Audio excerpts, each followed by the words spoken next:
Welcome students, welcome to my YouTube channel biology by professor Amit Kumar. हम लोग study कर रहे थे ऑक्सीन के बारे में, जो कि सबसे फर्स्ट फाइटो हार्मोन्स था। और प्रीवियस लेक्चर में हम लोगों ने ऑक्सीन सिग्नलिंग पाथवे को बिल्कुल डिटेल में देखा था। आज हम लोग देखेंगे ऑक्सीन का लास्ट टॉपिक, जिसका नाम क्या हम लोग बोलेंगे, फंक्शंस ऑफ ऑक्सीन, या हम लोग बोल सकते हैं फिजियोलॉजिकल इफेक्ट्स ऑफ ऑक्सीन, या ऑक्सीन फंक्शंस बोल सकते हैं। तो वही मैंने यहाँ पे लिखा है, देखो ध्यान से, कि ऑक्सीन का क्या क्या फंक्शंस होता है और क्या क्या functions CSIR net point of view से हम लोग बोलेंगे इंपॉर्टेंट है। तो देखो याद रखना है, ऑक्सीन्स का बहुत सारा फंक्शंस होता है, जैसे मैंने यहाँ पे लिखा है, ठीक है।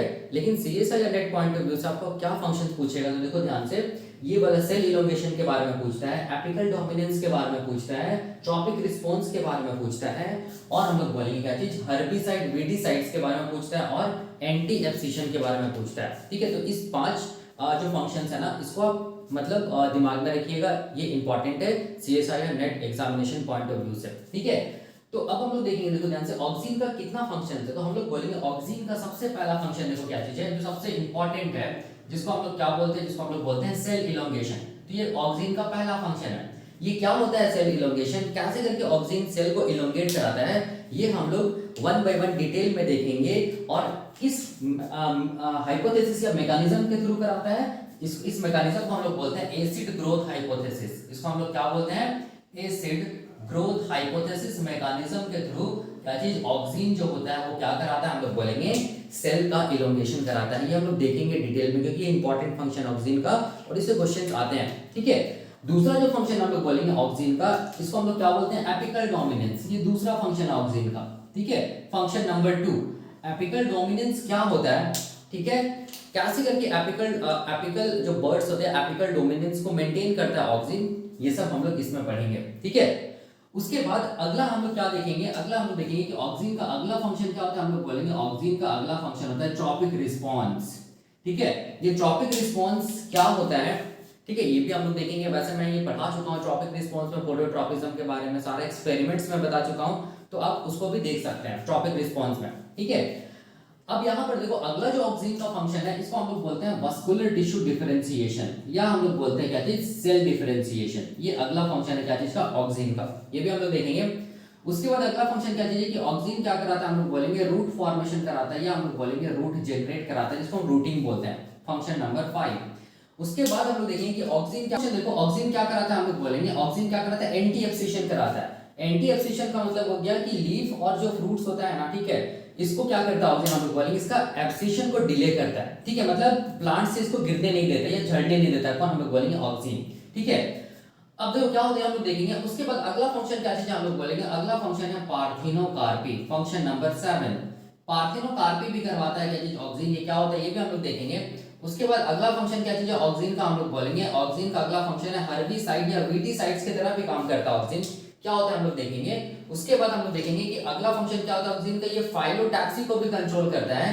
क्या होता है फाइलोटैक्सी, हम लोग देखेंगे, ठीक है। उसके बाद अगला फंक्शन क्या है कि ऑक्सीन क्या करता है, हम लोग बोलेंगे प्लांट मॉर्फोजन के जैसा भी क्या करता है, एक्ट करता है, ठीक है। तो ये सब क्या हम लोग बोलेंगे ऑक्सीन का फंक्शंस है। देख सकते हैं 1 2 3 4 5 6 7 8 9 10 फंक्शंस है। और भी फंक्शंस है ऑक्सीन का, लेकिन ये इंपॉर्टेंट है। अब इसमें से मोस्ट इंपॉर्टेंट फंक्शंस क्या है, देखो ध्यान से, जिससे एग्जाम में क्वेश्चन पूछा जाएगा CSI नेट एग्जाम में। देखो ये वाला, ये जो मोस्ट इंपॉर्टेंट है, पहला सेल इलोंगेशन, ये हम लोग डिटेल में देखेंगे। दूसरा हम लोग बोलेंगे मोस्ट इंपॉर्टेंट जो फंक्शन है वो एपिकल डोमिनेंस है, इसको भी डिटेल में देखेंगे। तीसरा जो मोस्ट इंपॉर्टेंट फंक्शन है वो क्या चीज, हम लोग बोलेंगे ट्रॉपिक रिस्पांस, इसमें फोटोट्रॉपिज्म और जियोट्रॉपिज्म आता है, इसको भी हम लोग डिटेल में देखेंगे। उसके बाद अगला जो फंक्शन है वो क्या चीज है, हम लोग बोलेंगे अगला फंक्शन क्या चीज, हम लोग बोलेंगे ये हर्बिसाइड वीडिसाइड, ठीक है, इसको भी हम लोग देखेंगे, ठीक है। और क्या चीज होता है, हम लोग बोलेंगे एंटी एब्सिशन, इसको भी हम लोग देखेंगे, ठीक है। तो ये सब क्या है 1 2 3 4 5, जिसमें मैं स्टार दिया हूं ना, वो हम लोग बोलेंगे मोस्ट इंपॉर्टेंट फंक्शंस है ऑक्सीन्स का, जिसको हम लोग डिटेल में देखेंगे, ठीक है। और बाकी जो फंक्शंस बचा हुआ है, इस फंक्शंस को भी हम लोग ब्रीफ में देखेंगे, ठीक है। और हाँ, ये जो फंक्शन, जो बाकी का फंक्शंस बचा हुआ है, ठीक है, इससे 2 मार्क्स में क्वेश्चन पूछे जा सकते हैं। लेकिन ये देखो cell elongation, apical dominance, tropic response, anti abscission, herbicide weedicides, इससे 4 मार्क्स में क्वेश्चन पूछे जा सकते हैं, ठीक है। तो हम लोग देखेंगे, सबसे पहला हम लोग बोलेंगे पहला ऑक्सीन का फंक्शन, जिसको बोलते हैं सेल इलोंगेशन। कैसे करके ऑक्सीन क्या करा रहा है, सेल को इलोंगेट करा रहा है, किस मैकेनिज्म के थ्रू, किस हाइपोथेसिस के थ्रू करा रहा है, क्या होता है ये हाइपोथेसिस, ये सब सारा का सारा भी हम लोग देखेंगे डिटेल में। अभी देखो हम लोग सबसे पहला फंक्शन ऑक्सीन का जो है, जिसको बोलते हैं सेल इलोंगेशन, उसको हम लोग एक्सप्लेन करेंगे, ठीक है। और ये इंपॉर्टेंट है। देखो सेल इलोंगेशन करवाता है क्या चीज, ऑक्सीन। वही मैंने यहाँ पे लिखा है कि ऑक्सीन क्या कराता है, हम लोग बोलेंगे सेल का को इलोंगेट कराता है, मतलब सेल को लंबा करता है, ठीक है। This can be explain by a hypothesis known as acid growth hypothesis. तो ऑक्सीन जो काम करता है, मतलब जो सेल को वो इलोंगेट करा रहा है, वो कैसे करके कराएगा, तो हम लोग बोलेंगे वो एक हाइपोथेसिस के थ्रू कराएगा, जिसको हम लोग क्या बोलते हैं, जिसको हम लोग बोलते हैं एसिड ग्रोथ हाइपोथेसिस। मतलब एसिड इज रिस्पांसिबल फॉर क्या चीज, हम लोग बोलेंगे सेल इलोंगेशन, ठीक है। तो वो एसिड क्या होता है, कहां पर बनता है, कैसे बनता है, ये भी हम लोग देखेंगे। और यही एसिड ग्रोथ हाइपोथेसिस को हम लोग दो पार्ट में डिवाइड करते हैं। पहला क्या चीज, एक्टिवेशन हाइपोथेसिस, और दूसरा क्या हम लोग बोलेंगे सिंथेसिस हाइपोथेसिस।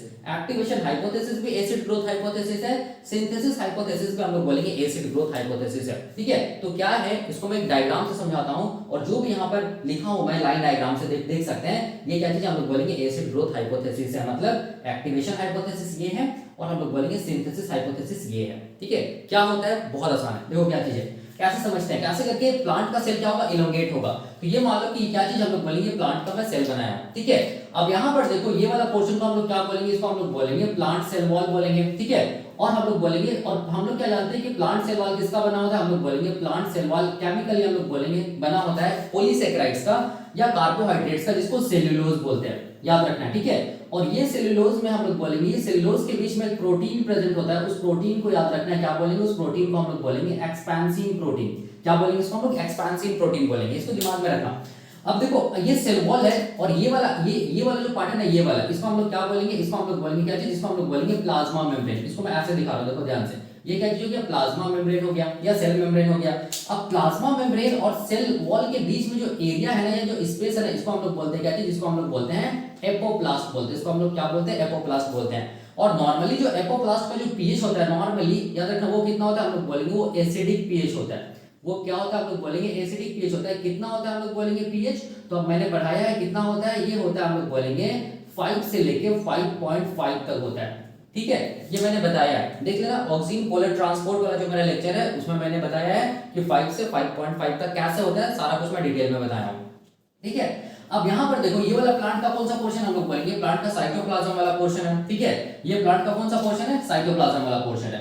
और साइटोप्लाज्म वाला पोर्शन में क्या रहेगा, हम लोग बोलेंगे साइटोप्लाज्म वाला पोर्शन में देखो ध्यान से, ये क्या चीज है, हम लोग बोलेंगे ये क्या चीज है, न्यूक्लियस है। ये मैं बना रहा हूँ न्यूक्लियर मेम्ब्रेन, ठीक है, याद रखना है। और न्यूक्लियस के अंदर क्या होगा, डीएनए होगा, डीएनए में जीन्स होगा। अब यहाँ पर देखो, समझो, यहाँ पर बहुत आसान है, देखो ये जो प्लाज्मा मेम्ब्रेन है ना, ठीक है, ये जो प्लाज्मा मेम्ब्रेन है क्या चीज का, प्लांट का, ठीक है।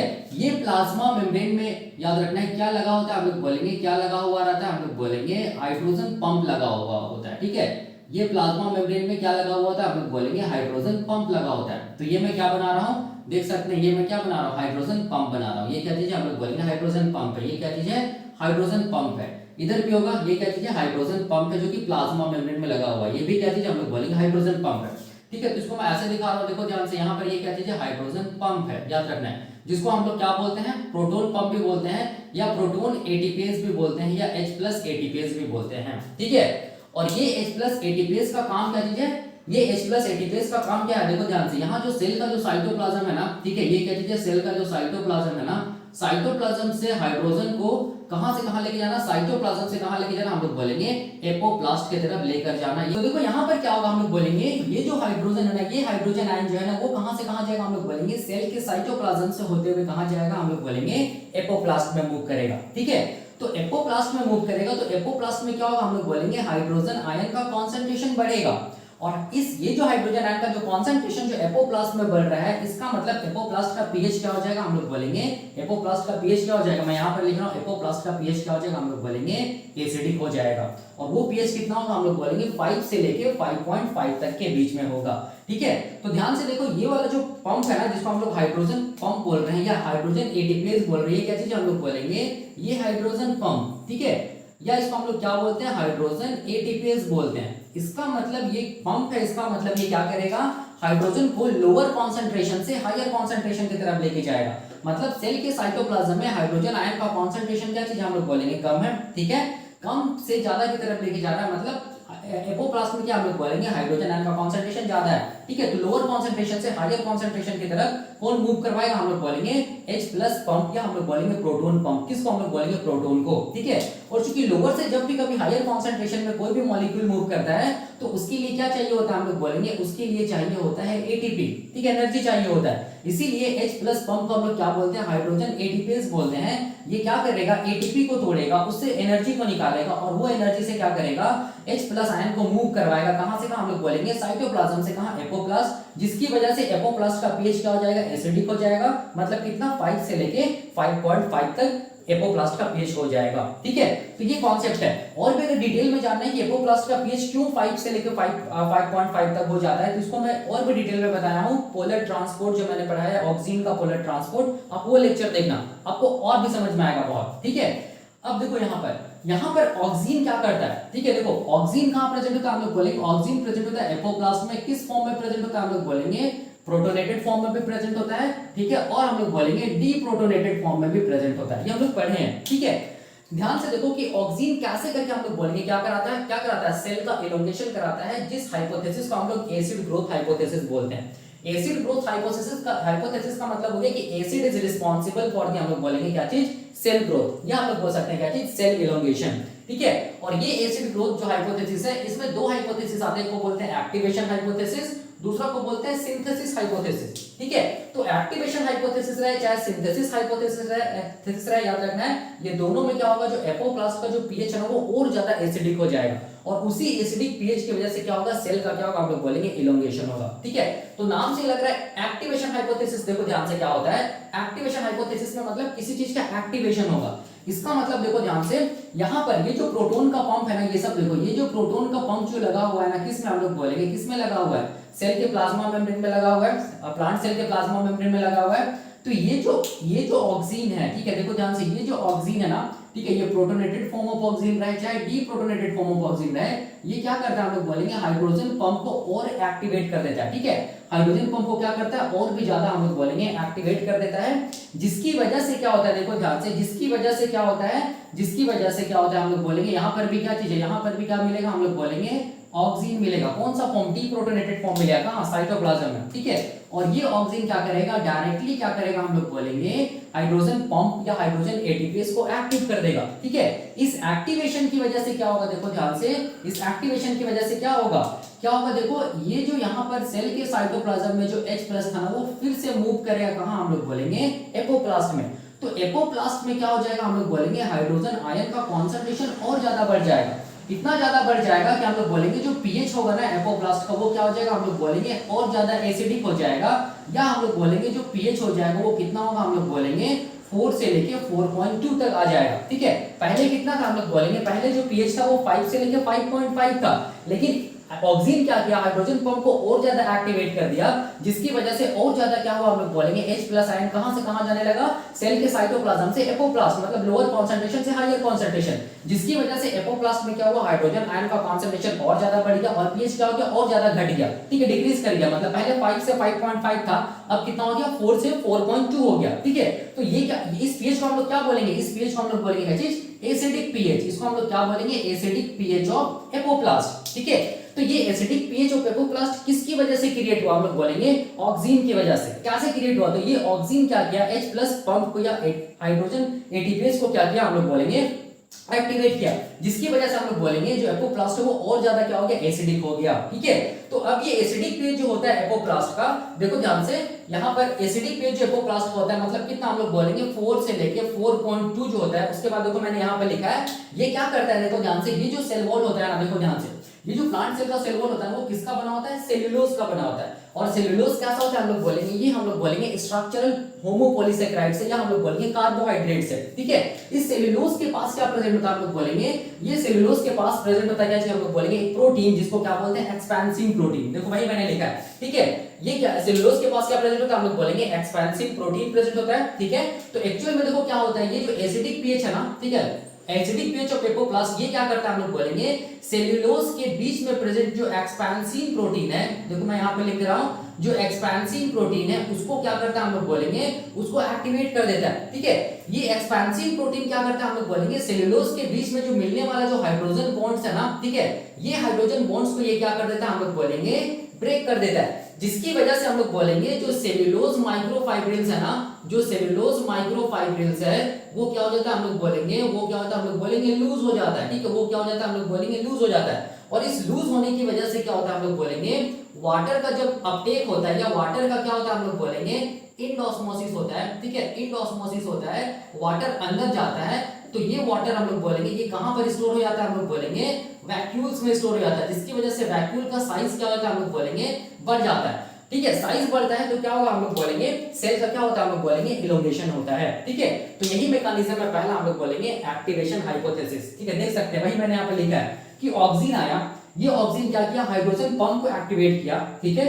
हाइड्रोजन पंप जैसे एक्टिवेट हुआ तो हाइड्रोजन कहां से कहां गया, H+ आयन कहां से कहां गया हम लोग बोलेंगे pumping of H+ from the cytoplasm to the हम लोग बोलेंगे एपोप्लास्ट, ठीक है। अब इसके बाद क्या हुआ हम लोग बोलेंगे पीएच जो था एपोप्लास्ट को वो क्या हो गया हम लोग बोलेंगे और ज्यादा एसिडिक हो गया, मतलब और डिक्रीज कर दिया। पहले था 5 से लेके 5.5, अब कितना हो गया 4 से लेके 4.2, ठीक है। तो ये जो एसिडिक पीएच है वो क्या चीज को एक्टिवेट किया हम लोग बोलेंगे एक्सपेंसिव प्रोटीन को एक्टिवेट किया, जो कहां मिल रहा है हम लोग बोलेंगे सेल वॉल में मिल रहा है, ठीक है। सेल वॉल मतलब जो सेलुलोज ये जो सेल वॉल किसका बना होता है सेलुलोज का बना होता है, तो सेलुलोज के बीच में क्या मिलता है हम लोग बोलेंगे एक्सपेंसिव प्रोटीन मिलता है, याद रखना है। तो ये एसिडिक पीएच एक्सपेंसिव प्रोटीन को एक्टिवेट करेगा। अब ये एक्सपेंसिव प्रोटीन क्या करेगा सेलुलोज के बीच में जो हाइड्रोजन बॉन्ड्स है, ठीक है, उसको क्या कर देगा तोड़ देगा, जिसकी वजह से हम लोग बोलेंगे क्या होगा सेलुलोज का जो माइक्रोफाइब्रिल्स है वो लूज हो जाएगा। लूज होने की वजह से देखो क्या होगा यहाँ पर लूज होने की वजह से वाटर क्या होगा हम लोग बोलेंगे आसानी से क्या हो पाएगा हम लोग बोलेंगे प्लांट सेल के अंदर जा पाएगा, ठीक है, जिसको हम लोग बोलेंगे इंडोस्मोसिस। इंड का मतलब हो गया अंदर, ऑस्मोसिस का मतलब हो गया वाटर का अंदर जाना, कहां से कहां बाहर से अंदर की तरफ, ठीक है। अब जब ये वाटर देखो ध्यान से, जब ये वाटर अंदर जाएगा तो प्लांट सेल में क्या होता है हम लोग बोलेंगे प्लांट सेल में क्या होता है हम लोग बोलेंगे वैक्यूल्स प्रेजेंट होता है। ये मान लो क्या चीज हम लोग बोलेंगे ये क्या चीज हम लोग बोलेंगे ये मान लो वैक्यूल है, ठीक है। तो ये वाटर कहां जाएगा हम लोग बोलेंगे वैक्यूल के अंदर चला जाएगा, जिसकी वजह से हम लोग बोलेंगे वैक्यूल का जो साइज है वो क्या हो जाएगा हम लोग बोलेंगे ऐसे करके इलोंगेट कर जाएगा। वैक्यूल का साइज क्या हो जाएगा ऐसे करके इलोंगेट कर जाएगा, ठीक है। अब जैसे जैसे वैक्यूल का साइज इलोंगेट करेगा तो वैक्यूल क्या करेगा हम लोग बोलेंगे किस तरफ सेल वॉल को या हम लोग बोलेंगे प्लाज्मा मेम्ब्रेन को क्या करेगा यहाँ पर नीचे की तरफ पुश करेगा, यहाँ पर ऊपर की तरफ पुश करेगा, तो सेल क्या हो जाएगा हम लोग बोलेंगे इलोंगेट हो जाएगा, ठीक है। तो वही मैंने यहाँ पर लिखा है, इसी हाइपोथेसिस को हम लोग बोलते हैं एक्टिवेशन हाइपोथेसिस बोलते हैं, ठीक है, याद रखना है। अब देखो अब यहाँ पर ये था पहला हाइपोथेसिस जिसको हम लोग बोलते हैं activation hypothesis which is a type of acid growth hypothesis, ठीक है। अब दूसरा हाइपोथेसिस क्या होता है देखो ये भी बहुत आसान है। दूसरा हाइपोथेसिस को हम लोग बोलते हैं सिंथेसिस हाइपोथेसिस, ठीक है। तो इसको मैं मिटा रहा हूं, ठीक है, देखो ध्यान से इसको मैं मिटा दे रहा हूं, सारा का सारा कॉन्सेप्ट यही रहेगा। सिंथेसिस हाइपोथेसिस में भी क्या होगा हम लोग बोलेंगे ये जो एपोप्लास्ट का पीएच है वो क्या हो जाएगा एसिडिक होगा, कितना 4 से लेके 4.2 होगा। कैसे होगा देखो ध्यान से, बहुत आसान है। देखो यहां पर देखना ध्यान से कि ऑक्सीजन का मैंने पढ़ा था रिसेप्टर के बारे में, तो ऑक्सीजन का रिसेप्टर दो जगह होता है, एक को हम लोग क्या बोलते हैं, एक को हम लोग बोलते हैं मेम्ब्रेन रिसेप्टर। मैं इस यहां पर मिटा रहा हूं और मैं यहां पर दिखा रहा हूं ऑक्सीजन का रिसेप्टर, ठीक है, इसको हम लोग बोलते हैं मेम्ब्रेन रिसेप्टर ये वाला, ठीक है। और ये जो मेम्ब्रेन रिसेप्टर होता है इसको हम लोग बोलते हैं ऑक्सीजन बाइंडिंग प्रोटीन 1, ठीक है, जो कि प्रेजेंट होता है मेम्ब्रेन में, या तो ये प्लाज्मा मेम्ब्रेन में प्रेजेंट होगा एंड हम लोग बोलेंगे ईआर रेटिकुलम में जो प्लाज्मा मेम्ब्रेन होता है उसमें प्रेजेंट होता है क्या चीज ऑक्सीजन बाइंडिंग प्रोटीन 1, ठीक है। तो देखो होता क्या है सिंथेसिस हाइपोथेसिस में क्या होगा H+ जो पंप है वो बनेगा, ठीक है। तो ये जो देखो ध्यान से यहाँ पर जो भी ऑक्सीजन प्रेजेंट है कहां एपोप्लास्ट में, ये ऑक्सीजन किससे बाइंड कर जाएगा हम लोग बोलेंगे किससे बाइंड कर जाएगा अपने रिसेप्टर से जिसको बोलते हैं ऑक्सीजन बाइंडिंग प्रोटीन 1। अब ये जैसे अपने रिसेप्टर से बाइंड करेगा तो देखो ध्यान से क्या होगा हम लोग बोलेंगे सेल के अंदर क्या होगा इंट्रा सेल्यूलर सिग्नलिंग पाथवे चलेगा, ठीक है। और ये इंट्रा सेल्यूलर सिग्नलिंग पाथवे के थ्रू हम लोग बोलेंगे इफेक्टर प्रोटीन बनेगा, ठीक है, जो कि काम करेगा क्या चीज का हम लोग बोलेंगे ट्रांसक्रिप्शन फैक्टर का काम करेगा। अब ये ट्रांसक्रिप्शन फैक्टर क्या करेगा प्लांट सेल के अंदर जो डीएनए होगा, डीएनए में क्या होगा हम लोग बोलेंगे जीन होगा, उस जीन को हम लोग बोलेंगे हाइड्रोजन एटीपेज जीन, इसको हम लोग क्या बोलेंगे hydrogen ATPase H+ ATPase gene. ये ट्रांसक्रिप्शन फैक्टर क्या करेगा इस हाइड्रोजन एटीपेज जीन को एक्टिवेट करेगा, मतलब ये जीन के प्रोमोटर से बाइंड कर जाएगा ये ट्रांसक्रिप्शन फैक्टर, और क्या कराएगा हम लोग बोलेंगे ट्रांसक्रिप्शन कराएगा, क्या बनाएगा हम लोग बोलेंगे एमआरएनए बनाएगा। अब ये एमआरएनए न्यूक्लियस से बाहर आएगा, न्यूक्लियस से बाहर आके ये क्या करेगा हम लोग बोलेंगे राइबोसोम से जुड़ेगा, ट्रांसलेशन होगा और प्रोटीन बनेगा। उस प्रोटीन को हम लोग क्या बोलेंगे उस प्रोटीन को हम लोग बोलेंगे हाइड्रोजन एटीपेज, ठीक है, जो कि एंजाइम है या हम लोग इसको क्या बोलेंगे हाइड्रोजन पंप बोलेंगे, ठीक है। अब एक बार हाइड्रोजन पंप या हाइड्रोजन एटीपेज बनेगा तो वो हाइड्रोजन एटीपेज का फिर प्रोटीन ट्रैफिकिंग होगा, मतलब इसको इसके प्रॉपर डेस्टिनेशन पे पहुंचाया जाएगा, ठीक है। तो ये H+ एटीपेज को किस में पैक कर लिया जाएगा देखो ध्यान से सिक्रेटरी वेसिकल में पैक कर लिया जाएगा। ये सब क्या चीज हम लोग बोलेंगे H+ क्या चीज है एटीपेज है, क्या हम लोग बोलेंगे H+ पंप है ये सब, ठीक है, देख सकते हैं। ये क्या चीज हम लोग बोलेंगे सेक्रेटरी रिसाइकल, ठीक है। सेक्रेटरी रिसाइकल से ये क्या हो जाएगा हम लोग बोलेंगे अपने प्रॉपर डेस्टिनेशन पे पहुंचेगा, मतलब इसका प्रॉपर डेस्टिनेशन क्या चीज हम लोग बोलेंगे, सेल का क्या चीज है, प्लाज्मा मेम्ब्रेन है। तो देख सकते हैं जहां जहां सेल का प्लाज्मा मेम्ब्रेन है वहां वहां क्या बना, हम लोग बोलेंगे हाइड्रोजन पंप बना, या हम लोग बोलेंगे क्या चीज, हाइड्रोजन एटीपीएस बना। तो ये क्या चीज हम लोग बोलेंगे, ये हाइड्रोजन पंप है, या इसको हम लोग क्या बोलेंगे, हाइड्रोजन एटीपीएस बोलेंगे। तो देख सकते हैं यहाँ पर क्या हुआ, यहाँ पर oxygen directly H plus pump को एक्टिवेट नहीं किया, यहाँ पर ऑक्सीजन क्या किया, पहले किससे बाइंड किया, हम लोग बोलेंगे अपने रिसेप्टर से बाइंड किया जिसको बोलते हैं ऑक्सीजन बाइंडिंग प्रोटीन 1। उसके बाद सेल के अंदर इंट्रासेलुलर सिग्नलिंग पाथवे चला जिसके थ्रू इफेक्टर मॉलिक्यूल बना, और वो इफेक्टर मॉलिक्यूल ट्रांसक्रिप्शन फैक्टर का काम किया, और वो ट्रांसक्रिप्शन फैक्टर हाइड्रोजन जो H प्लस एटीपीएस जीन है उसको एक्टिवेट किया और क्या बनाया, H प्लस एटीपीएस या H प्लस पंप बनाया। अब ये H प्लस पंप बनने के बाद इसको सेक्रेटरी रिसाइकल में पैक कर दिया गया गोल्जी बॉडी के थ्रू, और ये सेक्रेटरी रिसाइकल फाइनली इसको क्या कर दिया, अपने प्रॉपर डेस्टिनेशन पे पहुंचा दिया, मतलब सेल के प्लाज्मा मेम्ब्रेन तक पहुंचा दिया, ठीक है, याद रखना है। तो यहाँ पर क्या आ गया, H प्लस पंप आ गया। अब ये H प्लस पंप क्या होगा, बहुत ज्यादा बनेगा, ये क्या होगा, बहुत ज्यादा H प्लस पंप बनेगा, और ये बहुत ज्यादा H प्लस पंप बनेगा, और ये क्या होगा, हम लोग बोलेंगे ये जो H प्लस पंप है वो प्लाज्मा मेम्ब्रेन से फ्यूज होगा, ठीक है, या प्लाज्मा मेम्ब्रेन में जाके क्या होगा, हम लोग बोलेंगे जुड़ जाएगा ये H प्लस पंप। तो H प्लस पंप जितना ज्यादा होगा उतना ज्यादा क्या होगा, हम लोग बोलेंगे H प्लस आयन कहां से कहां जाएगा, सेल के साइटोप्लाज्म से, हम लोग बोलेंगे सेल के साइटोप्लाज्म से कहां जाएगा, एपोप्लास्ट की तरफ जाएगा, ठीक है। जितना ज्यादा, क्योंकि बहुत ज्यादा क्या बनेगा यहाँ पर H प्लस पंप बनेगा, जितना ज्यादा H प्लस पंप बनेगा उतना ज्यादा H प्लस सेल के साइटोप्लाज्म से कहां जाएगा, एपोप्लास्ट में। तो एपोप्लास्ट में का पीएच क्या हो जाएगा, हम लोग बोलेंगे एपोप्लास्ट में क्या होगा, H प्लस आयन का कंसंट्रेशन बढ़ जाएगा, एपोप्लास्ट का पीएच क्या हो जाएगा, डिक्रीज हो जाएगा। पहले कितना था, 5.5 था, अब कितना हो जाएगा, हम लोग बोलेंगे 4 से लेकर 4.2 तक हो जाएगा, ठीक है। जैसे ये एसिडिक पीएच हुआ 4 से लेकर 4.2 जो एसिडिक पीएच हुआ, तो यहाँ पर जो सेल वॉल है, सेल वॉल क्या चीज का बना होता है, सेल्यूलोज। सेल्यूलोज में क्या प्रेजेंट होता है, एक्सपेंसिव प्रोटीन। ये एक्सपेंसिव प्रोटीन एक्टिवेट हो जाएगा ये एसिडिक पीएच पे। अब ये एक्सपेंसिव प्रोटीन जैसे ही एक्टिवेट होगा तो बिल्कुल सेम प्रोसेस होगा, ये एक्सपेंसिव प्रोटीन क्या करेगा, सेल्यूलोज के बीच में क्या मिलता है, हम लोग बोलेंगे हाइड्रोजन बॉन्ड्स मिलता है, उस हाइड्रोजन बॉन्ड्स को तोड़ देगा, जिसकी वजह से सेल्यूलोज माइक्रोफाइब्रिल्स का हो जाएगा, लूज हो जाएगा, और लूज हो जाएगा तो फिर वाटर आसानी से कहां जाएगा, सेल के अंदर आएगा, ठीक है। अंदर आने के जिसको बोलेंगे इंडोस्मोसिस, और उसके बाद वो वैक्यूल्स में जमा होने लगेगा वाटर, वैक्यूल्स का साइज बढ़ेगा, ठीक है। और चूंकि वैक्यूल का साइज जब बढ़ेगा तो जब ये वैक्यूल्स प्लाज्मा मेम्ब्रेन को टच करेगा तो ये क्या होगा, हम लोग बोलेंगे क्या करेगा, इस तरफ से भी सेल को स्ट्रेच करेगा, उस तरफ से भी सेल को स्ट्रेच करेगा। क्यों, क्योंकि इसका सेल वॉल का चीज लूज है, तो सेल का क्या हो जाएगा, हम लोग बोलेंगे इलोंगेशन होगा, ठीक है। वही मैंने देखो यहाँ पे लिखा है। दूसरा जो हाइपोथेसिस जिसको बोलते हैं सिंथेसिस हाइपोथेसिस में क्या बना, क्या चीज का सिंथेसिस हुआ, H प्लस पंप का सिंथेसिस हुआ। देख सकते हैं ऑक्सीजन किससे बाइंड किया, ऑक्सीजन बाइंडिंग रिसेप्टर से बाइंड किया, जिसको हम लोग ऑक्सीजन बाइंडिंग प्रोटीन 1 बोलते हैं। क्या बनाया, ये ऑक्सीजन बाइंडिंग प्रोटीन 1 की वजह से क्या बना, देखो ध्यान से क्या बना H प्लस पंप बना, ठीक है, या H प्लस एटीपीएस बना। अब ये H प्लस एटीपीएस कहां पर जाके फ्यूज हो गया, हम लोग बोलेंगे सेल के प्लाज्मा मेम्ब्रेन में। प्लाज्मा मेम्ब्रेन में जैसे फ्यूज हो तो फिर क्या हुआ, देखो प्रोटॉन कहां से कहां जा रहा है, साइटोप्लाज्म से एपोप्लास्ट, साइटोप्लाज्म से एपोप्लास्ट, मतलब लोअर कंसंट्रेशन से हायर कंसंट्रेशन, जिसकी वजह से पीएच एपोप्लास्ट का क्या हो गया, और ज्यादा एसिडिक हो गया। मतलब पहले था 5.5 से लेकर 5.5, अब क्या हुआ, हम लोग बोलेंगे 4 से लेकर 4.2। यहां पर मैंने लिखा है देखो। अब ये क्या चीज एक्टिवेट किया, एक्सपेंसिव प्रोटीन को एक्टिवेट किया, जो कि सेल्यूलोज के बीच में प्रेजेंट होता है, ठीक है। सेल वॉल में जो सेल्यूलोज मिलता है उसके बीच में प्रेजेंट होता है एक्सपेंसिव प्रोटीन। अब ये एक्सपेंसिव प्रोटीन क्या करेगा, हम लोग बोलेंगे सेल्यूलोज के बीच में मिलने वाला जो हाइड्रोजन बॉन्ड्स उसको तोड़ देगा, जिसकी वजह से सेल्यूलोज माइक्रोफाइब्रिल्स क्या हो जाएगा, लूज हो जाएगा। लूज होने की वजह से क्या होगा, वाटर आसानी से सेल के अंदर जा पाएगा, जिसको बोलेंगे इंडोस्मोसिस, ठीक है। और क्या होगा, वो वाटर वैक्यूल्स में जमा होगा, वैक्यूल्स का साइज बढ़ेगा, तो वैक्यूल्स का साइज जब प्लाज्मा मेम्ब्रेन को टच करेगा तो उस तरफ भी खींचेगा, इस तरफ भी स्ट्रेच करेगा, जिसकी वजह से क्या होगा, हम लोग बोलेंगे सेल इलोंगेट कर जाएगा, ठीक है।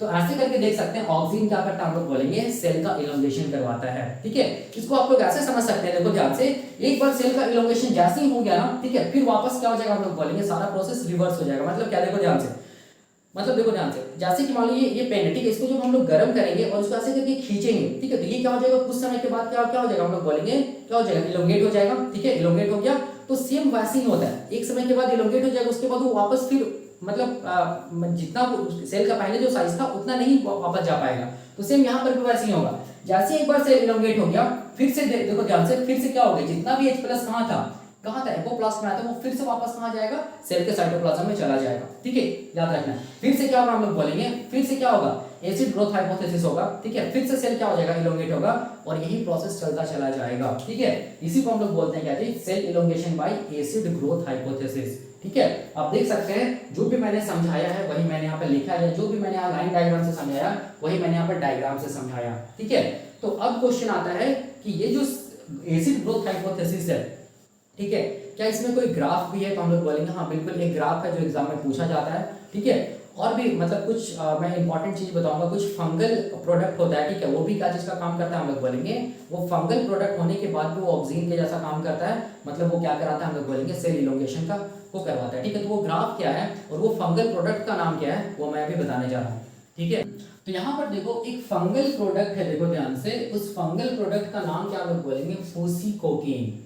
और ये फूसीकोकीन कैसा काम करता है हम लोग बोलेंगे, बिल्कुल ऑक्सीन के तरह काम करता है, मतलब ये क्या करेगा, फूसीकोकीन हम लोग बोलेंगे सेल का इलोंगेशन कराएगा बाय एसिड ग्रोथ हाइपोथेसिस, याद रखना है, ठीक है। तो ये एग्जाम में पूछ सकता है 2 नंबर में। और ये फूसीकोकीन जो फंगल प्रोडक्ट है इसको कौन से फंगस से ऑब्टेन किया गया है, तो हम लोग बोलेंगे फूसीकोकन एमाइगडली, ठीक है, एमाइगडली, याद रखना है। तो ये फंगस का नाम है, ठीक है।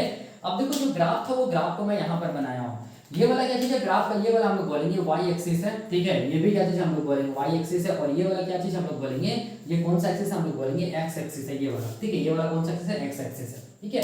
देखो ध्यान से वाई एक्सिस में, देखो ध्यान से वाई एक्सिस में क्या चीज है, पीएच दिया हुआ है, ठीक है, और पीएच बढ़ते हुए दिया है 2 3 4 5 6 ऐसे करके। और वाई एक्सिस में क्या चीज है, देखो ध्यान से इलोंगेशन हो रहा है, मतलब इस तरफ क्या हो रहा है, हम लोग बोलेंगे इलोंगेशन हो रहा है, ठीक है। अब देखो एक्स एक्सिस में क्या दिया, हम लोग बोलेंगे टाइम दिया हुआ है, ऐसे करके टाइम बढ़ रहा है। तो अब यहाँ पर देखो पहला जो ग्राफ है ये वाला, ये जो ग्राफ ऐसे करके जा रहा है ये रिप्रेजेंट कर रहा है पीएच जो घट रहा है उसको, ठीक है। और ये जो ग्राफ ऐसे करके जा रहा है वो रिप्रेजेंट कर रहा है लेंथ जो बढ़ रहा है सेल का वो, या हम लोग बोलेंगे प्लांट का वो, या सेल इलोंगेशन होता है वो। तो क्या मतलब है, देखो ध्यान से, इसका मतलब ये है कि यहाँ पर जो ऑक्सीजन है, ठीक है, यहाँ पर जो ऑक्सीजन है IAA, ठीक है, ये ऑक्सीजन क्या किया, देखो ध्यान से, ये ऑक्सीजन क्या किया, याद रखना एसिड ग्रोथ हाइपोथेसिस में मैंने क्या बताया, ऑक्सीजन क्या करेगा, पीएच को क्या करेगा, कम करेगा, ठीक है। तो ये पीएच को क्या कर रहा है, देखो कम कर रहा है, जैसे जैसे ये पीएच को कम कर रहा है, देखो ध्यान से, जैसे जैसे ये पीएच को कम कर रहा है वैसे वैसे क्या हो रहा है, हम लोग बोलेंगे, देखो ध्यान से, सेल का क्या हो रहा है, हम लोग बोलेंगे इलोंगेशन हो रहा है, या हम लोग बोलेंगे सेल का लेंथ क्या हो रहा है, हम लोग बोलेंगे बढ़ता चला जा रहा है, ठीक है। तो इसका मतलब एसिड ग्रोथ हाइपोथेसिस को ये ग्राफ क्या करता है, हम लोग बोलेंगे एक तरह से रिप्रेजेंट करता है, ठीक है। जैसे देख सकते हो ऑक्सीजन की वजह से क्या हुआ, पीएच कम हुआ, मतलब जैसे जैसे पीएच कम हो रहा है वैसे वैसे क्या हो रहा है, हम लोग बोलेंगे सेल इलोंगेट कर रहा है, मतलब प्लांट सेल का इलोंगेशन हो रहा है, या हम लोग बोलेंगे प्लांट का क्या हो रहा है, हम लोग बोलेंगे लेंथ बढ़ रहा है, ठीक है। तो यही ग्राफ था और ये था हम लोग बोलेंगे पहला फंक्शन जिसको बोलते हैं सेल इलोंगेशन, ये ऑक्सीजन का पहला फंक्शन था। तो ये खत्म होता है, अब हम लोग देखेंगे ऑक्सीजन का दूसरा फंक्शन जिसको हम लोग क्या बोलते हैं, जिसको हम लोग बोलते हैं एपिकल डोमिनेंस, ठीक है, वो क्या होता है ये हम लोग देखेंगे नेक्स्ट।